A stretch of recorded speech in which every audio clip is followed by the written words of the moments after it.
My name is Dr. Elena Martinez, and I never expected my geology degree would one day save my marriage. But when you're accused of being a gold digger by one of Boston's wealthiest real estate developers, sometimes the only way to fight back is with actual gold.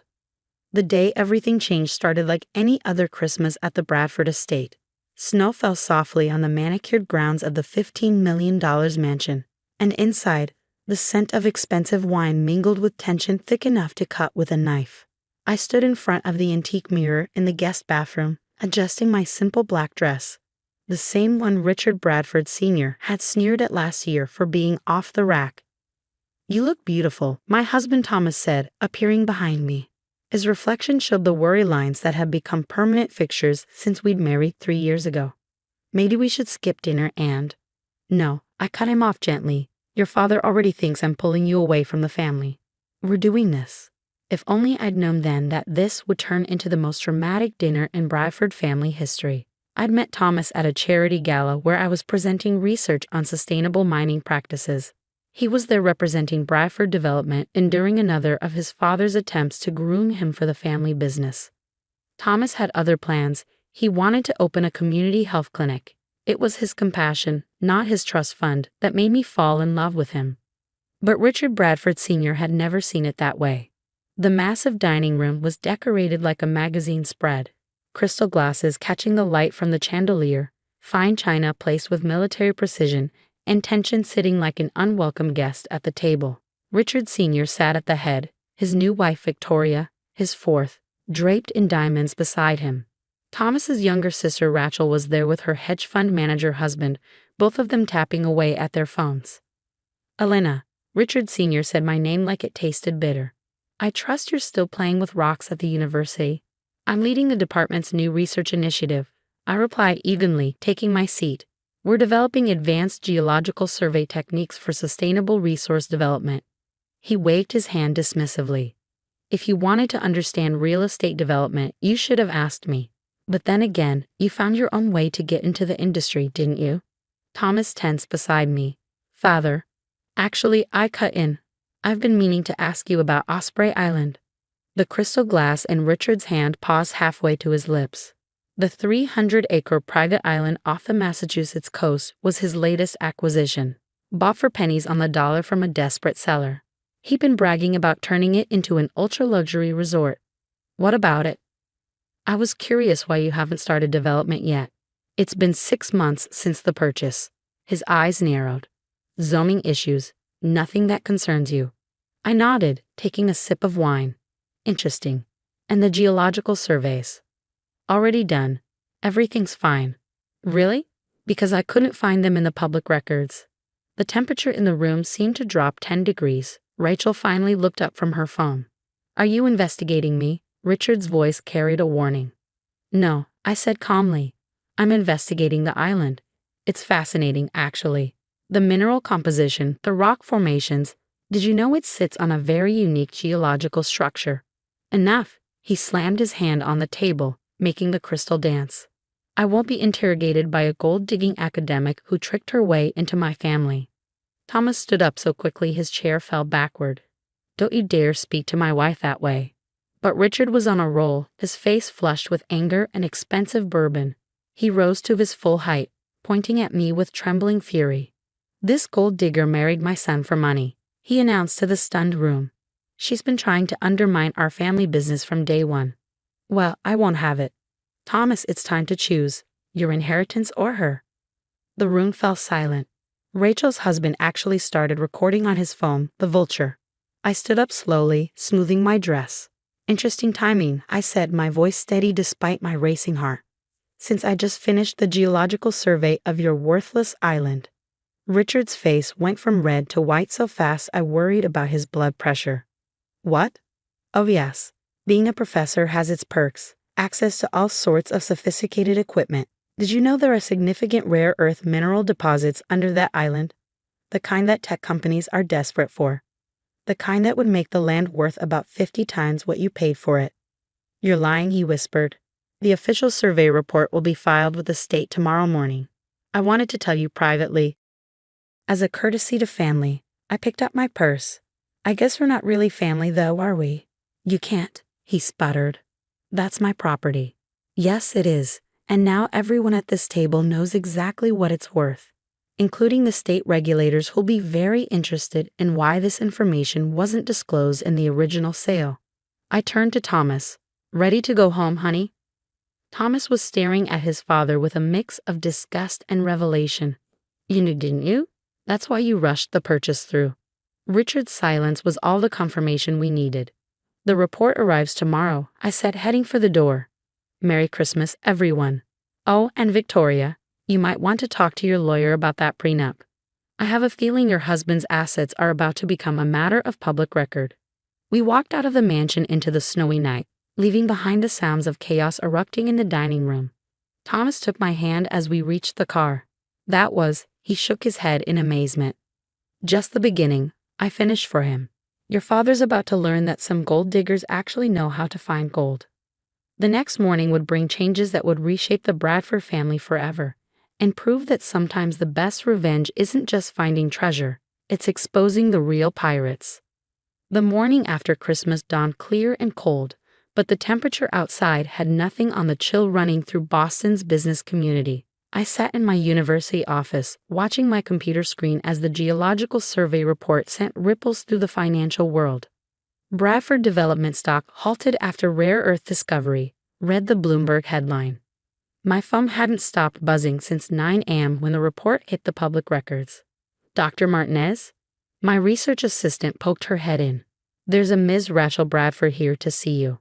I looked up, surprised. Thomas's sister was the last person I expected to see. Send her in. Rachel walked in, looking distinctly uncomfortable in the academic setting. Her Hermes bag probably cost more than my monthly salary. But for the first time since I'd known her, she wasn't projecting her usual confidence. Your secretary wouldn't let me pass without an appointment, she said, hovering by the door. Research assistant, I corrected. And she's doing her job. Have a seat. Rachel perched on the edge of my visitor's chair, looking around at the geological maps and core samples that decorated my office. This is quite something. It's not the Bradford Building's marble lobby, but it suits me. I leaned back.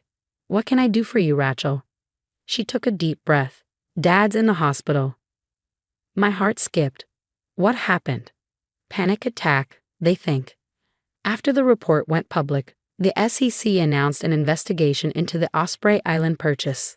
Something about failure to disclose material information. Then the environmental protection group started calling about endangered species on the island. She ran a hand through her perfectly styled hair. It's a mess. I'm sorry about your father's health, I said carefully, but the investigation isn't my doing. The law requires full disclosure in property transactions. Cut the crap, Elena, Rachel snapped, then immediately seemed to regret her tone. Sorry, I need to understand. How long have you known about the minerals? I pulled a file from my drawer and handed it to her. Inside were satellite surveys, compositional analyses, and preliminary findings dating back months. I've been studying similar deposits all along the coastline. When your father bought the island, it fit the geological profile. I ran the tests to confirm my theory. And you waited until Christmas dinner to reveal it because I wanted to give him a chance to do the right thing, I said quietly. I tried asking about the surveys. If he had been honest, admitted he knew about the deposits. Rachel was flipping through the papers, her expression growing more troubled. These projected values, they're in the billions. Which is why the SEC is involved. Your father bought the island for $40 million from the Sullivan estate. The executor was in debt, needed a quick sale. Your father pushed it through before any surveys could be done. He knew, Rachel whispered. That's why he was so angry when you started asking questions. I nodded. The real question is how many other people knew. The banks that financed the deal, the board members who approved it. Rachel's head snapped up. I'm on that board. Yes, you are. The implication hung in the air between us. Rachel stood abruptly and began pacing. I didn't know. Dad always handles the technical details. We trust him. Maybe that's the problem. She stopped pacing and faced me. What do you want? Excuse me? To make this go away, name your price. I felt a familiar disappointment settle in my chest. You still don't get it, do you? This isn't about money. It's about right and wrong. Right and wrong won't save our company. She threw the file on my desk. Do you have any idea what this investigation could do? The contracts we could lose. The jobs at stake. I stood up slowly. I do. I also know that those rare earth minerals are crucial for green technology development. They could help transition entire industries away from harmful practices. But your father was going to sit on them, probably sell them quietly to the highest bidder. You self-righteous. A knock at the door interrupted her. Thomas walked in, stopping short when he saw his sister. Rachel? What are you doing here? Trying to save our family business, she said bitterly. Not that you care. Thomas shut the door behind him. Actually, I do care. That's why I just came from a meeting with the board. Both Rachel and I stared at him. What? He pulled out his phone and showed us an email. As of an hour ago, I'm the new interim CEO of Bradford Development. The board voted to suspend Dad pending the investigation. Rachel collapsed back into the chair. They can't do that. He owns controlling interests. Not anymore, Thomas said grimly. Mom's estate lawyer called this morning. Remember that trust Dad was supposed to transfer to us on our 30th birthdays? The one he kept saying had technical delays? Rachel's face went pale. No, he never set it up. He used Mom's money to fund his own projects, including the island purchase. The silence that followed was deafening. Rachel looked like she might be sick. There's more, Thomas continued. Elena, remember that community health initiative you helped me design? I nodded. Thomas had spent months developing a plan to use company resources to build medical centers in underserved areas. The board wants to implement it, but with a twist. He smiled at me. They want to partner with your department. Sustainable development, clean energy using those rare earth minerals, and healthcare infrastructure all in one program. They're trying to get ahead of the scandal, Rachel said, but she sounded uncertain. Maybe, Thomas acknowledged. Or maybe they're realizing that doing the right thing can also be good business.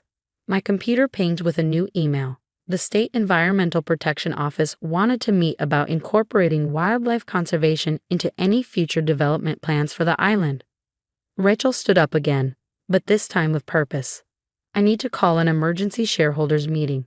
If we move fast, we might be able to turn this around. She paused at the door. Alana, I'm sorry about everything. After she left, Thomas came around my desk and pulled me into his arms. You okay? I leaned into him, finally letting myself feel the weight of everything that had happened. Your father will recover. Maybe this is what he needed, a wake-up call. And us. He kissed my forehead. We're going to change things. Together. The brilliant geologist and the doctor, building something better than luxury resorts. I looked at the satellite image of Osprey Island on my wall. From above, it looked like a jewel set in the Atlantic. You know, there's something poetic about this. Your father called me a gold digger, but what I really found wasn't gold at all. It was something much more valuable. The minerals? The truth. 6 months later, I stood on the shores of Osprey Island, watching as construction crews broke ground on the first sustainable mining operation of its kind on the East Coast. Beside it, the framework of a state-of-the-art medical research center rose against the sky. Thomas stood next to me, reviewing plans with the project manager. Richard Bradford Sr. had emerged from the hospital a changed man. The SEC investigation was ongoing, but his cooperation and the company's new direction under Thomas's leadership had gone a long way toward making amends. He even started showing up at community meetings, listening more than talking. Rachel had thrown herself into the environmental aspects of the project, discovering a passion for conservation she never knew she had.